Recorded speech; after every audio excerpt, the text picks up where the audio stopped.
Bad ideas are everywhere, spreading like viruses, infecting every area of our lives, and driving millions of otherwise rational people to embrace the irrational. Here's one obvious example.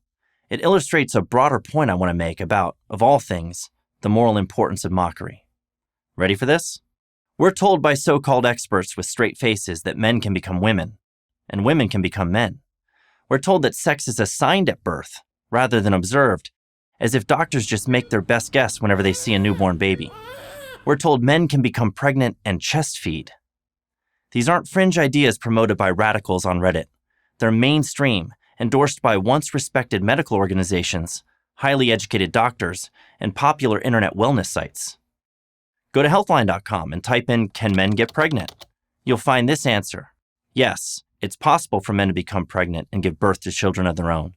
In order to explain, we'll need to break down some common misconceptions about how we understand the term man. So the people who just told us men can get pregnant are going to clear up misconceptions for us? I don't think so. It would be bad enough if these ideas were merely popular, but they've quickly gone from mainstream to mandatory. You can't criticize them. You can't even joke about them. Comedians risk being canceled, and in some cases physically attacked for doing so. In a twisted way, this all kind of makes sense.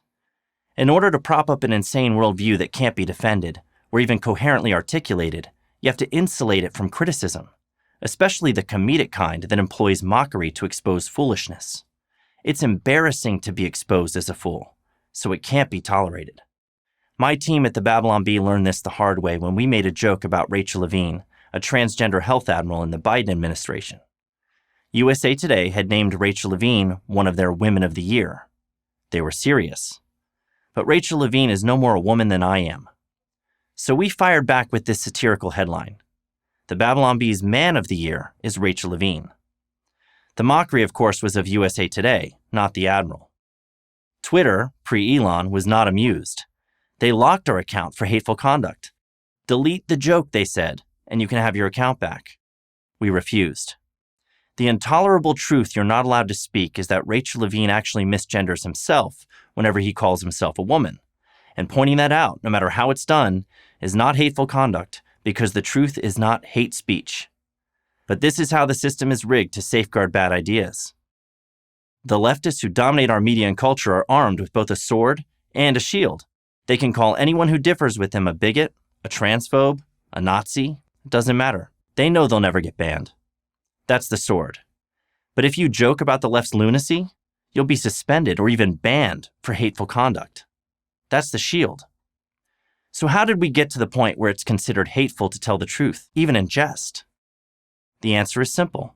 We took bad ideas too seriously. Instead of laughing at absurd notions like men can get pregnant, or the planet will burn up in 10 years if we don't ban fossil fuels, or that morbid obesity is healthy, to name just a few, we tolerated them. The absurd has become sacred because it hasn't been sufficiently mocked. But isn't mockery mean and cruel? Well, that depends. We're not talking about mockery for the purpose of putting people down and making them feel bad. We're talking about using it as a tool to expose foolishness for what it is, so that it isn't taken seriously. Mockery of this kind is not only cleansing, it's a moral imperative. Why? Because bad ideas can have catastrophic consequences. Ask any mutilated teen who now regrets having gender transition surgery, or any married couple who didn't have children because of climate change, or any obese person who now has diabetes because being overweight is supposed to be okay. Imagine if the ideas that produced these results had been laughed at instead of lauded. So many things are off limits in comedy and culture now, and too many people think this represents progress. They think we've improved morally because we make fun of fewer things. The truth is we're more confused than ever because we've affirmed and accepted what should have been ridiculed and rejected.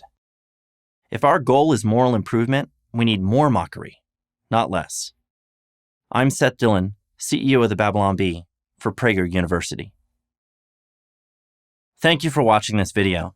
To keep PragerU videos free, please consider making a tax-deductible donation.